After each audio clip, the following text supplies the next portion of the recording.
За юу ч уруулан өнгөлчгий өнөөдрийн бичлэг ингээд эхэлж гин би өнөөдөр зүгээр юм хоёр канттай юм хар гусна. Тэгээд энийг өмсөсгөө би нэг зүгээр энгийн юм хар сул өмд дээгүүрээ бол бас сул юм өмснэг би бодоод байна. Тэгээд та нарт одоо харуул ийм цагаан өнгөтэй ардаа юм том бичгтэй надад бол амар таалагдчихж байгаа. Та нарт таалагдж байгаа мó мэдгүй байна. Гэтэ ийм байна гэж. За артлаасаа ингээд өмсгөр ингээд амар айтаа харагддаг би ихлэд уртлага хормогччээд араас нь харуулъя. За ингээд нэг хөлгтэй жишээлгүй ч надад бол таалагдж та нарт яаж байгаа мэдгүй. Дээгүүрээ би харин нэг юм ноос малгоомс гэж бодоод энэ байна.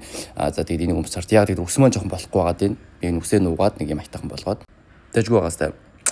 Би нэг цагаан хивстэй гэрт нүгд орцсон чинь ингээд шал заваартахаар бүр арилахгүй лаа. Тэгээд би юм хар хивс авсан тусдан зориулаад рилдээ. Тэгээд би гутлаа өдрий. Тэгээд гутлаа дээр нь өмснө.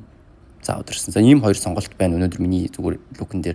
Ерөөдөө би flip flops-ыг илүүд үзэж байна. Гэхдээ пүүз өмсөл илүү гоё харагдаж байна. Би өөрөө ч гэсэн мэдэж байна. Гэхдээ би яагаад ч юм зөрөөд угаасаа flip flops өмсөх гарах байх гэж би өөрөө мэдээд байна. Тэнийг штэ сүнхээ авчрахын тулд нэг талдаа сандалаа доголж очиж аваад ирчих зүгээр тайлал явал та.